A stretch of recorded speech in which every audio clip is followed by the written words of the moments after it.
We welcome back Missouri Senator Eric Schmitt. Mr. Schmitt, welcome back, sir.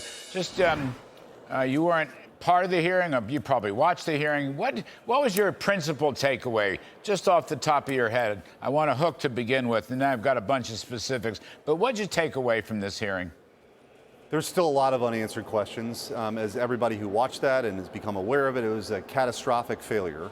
President Trump, literally by the grace of God, turned one direction, the only time he turned the direction, the whole speech, which saved his life. How that building wasn't in the perimeter, there's still not really good answers to that. I think the other takeaway, Larry, is these folks should be having a press conference daily, in my view, to inform people, telling us what you know. They shouldn't have, they need to be answer questions in front of Congress. People need to ultimately be held accountable for this failure. But I don't understand the lack of communication. It certainly only feeds, theories that are out there that are either true or not true. And so I just think they need to be way more communicative. But no doubt, catastrophic failure. And the truth is, they were aware of this guy an hour ahead of time, lost him. I mean, the best we can configure from all the testimony now, until about 6 minutes before whether or not they had eyes on him. But there's some belief that they had eyes on him at least a couple of minutes before. So again, all of this conflicting information has to be cleared up. They have to be open and transparent, I think, for the American people to have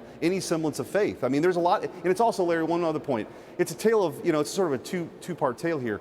The Secret Service agents who jumped on President Trump were heroic in that, right? That's their job, and they did their job. But the planning for all of this and the lack of communication and not having, interoperability of the communication devices is inexcusable. One thing, I couldn't agree more, by the way. Mr. Trump has said the same thing. The people that fell all over him assumed the usual role of Secret Service, which is, if they had to, put themselves in front of a bullet to protect the president, or in this case, the former president. One thing that strikes me as a layperson in this, but I've been following this, and we've had a lot of discussion on this show, there seems to have been a severe lack of cooperation between the local police authorities and the Secret Service. And I don't understand that. And there are some people, there are a lot of rumors around, this goes to your point, I wish there was more transparency. There are a lot of rumors around that the Secret Service don't respect the local authorities, the Secret Service didn't show up for meetings of the local authorities, and then there are other rumors with respect to the FBI that they don't get along, there's bad blood, the FBI thinks it's superior.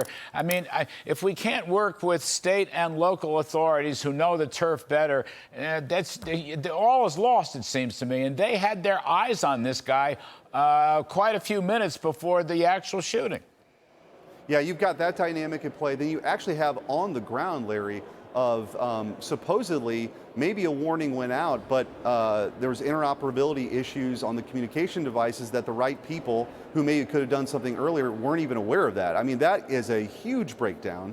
There's no, so I just think all the way around here, this is a confluence of a bunch of failures, planning, execution at the time of what was actually happening on the ground. And so, the American people deserve answers. I mean, this was thankfully a failed assassination attempt, but I mean, we've all speculated what could have happened. I mean, it was just, anyway, so I think that they need to be way more transparent. They need to come clean on this. There's also some speculation that maybe the Secret Service hasn't even interviewed local folks in this investigation, or whether it's the FBI interviewing people in this investigation. People have to come together here, and we have to diagnose what happened and make sure this never happens again. Nobody seems to know why the Secret Service didn't run a drone covering the whole area.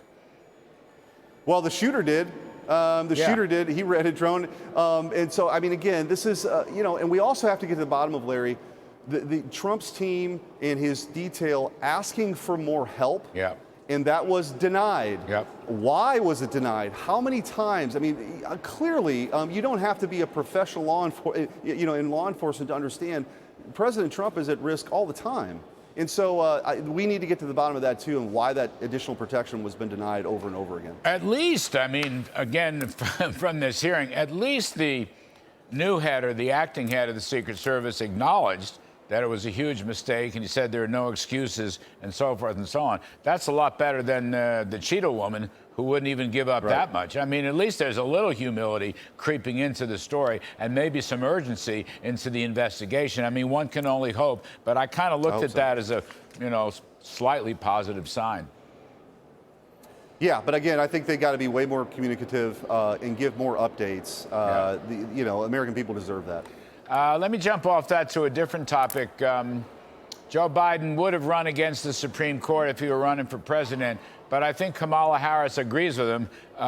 He wants to no matter what they say, Senator Schmitt, my take is they want to stack the court, okay, FDR style, which is Joe Biden's hero.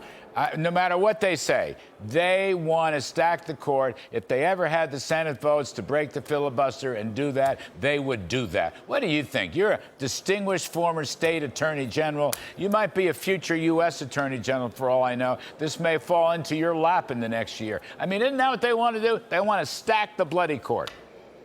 Absolutely. This is not even, they're not even trying to hide this. The whole purpose of them trying to undermine the credibility of the court because they don't like a couple of decisions is to ultimately pack the court. And you're right about that, Larry. If they ever get to 51 without Manchin and Sinema, and they have the House and they have the White House, they're on record by saying they'll destroy the filibuster and add justice to the United States Supreme Court. And by the way, they'll add D.C. As a state to have permanent power. That's what this is all about. And so these proposals from Joe Biden and Kamala Harris are patently unconstitutional. It's hardly the point. They want to continue to sow this division. It's shameful. You know, Joe Biden was chairman of the Judiciary Committee when he was in the Senate. The fact that he has become what he is now, again, claiming that others are a threat to democracy. Again, we've seen what the threat to democracy is, and it is Biden and Harris. You have any, I was going to say, you have any doubt in your mind that Ms. Kamala Harris agrees with Joe Biden? Whatever she may say publicly, it's like fracking. I didn't really say a ban on fracking. Well, yes, you did, ma'am. But, I mean, do you have any reason to believe she wouldn't pursue this agenda? And just as an addendum to that, the immunity, this is to some extent just because the Supreme Court 6-3 gave the president immunity for official acts, not all acts, official acts, as you know better than I know. And that's something that could help Joe Biden. Who knows? But the point is, they want a constitutional amendment over immunity? Really? I mean, how petulant is that? Well, and I think they're trying to gin up enthusiasm.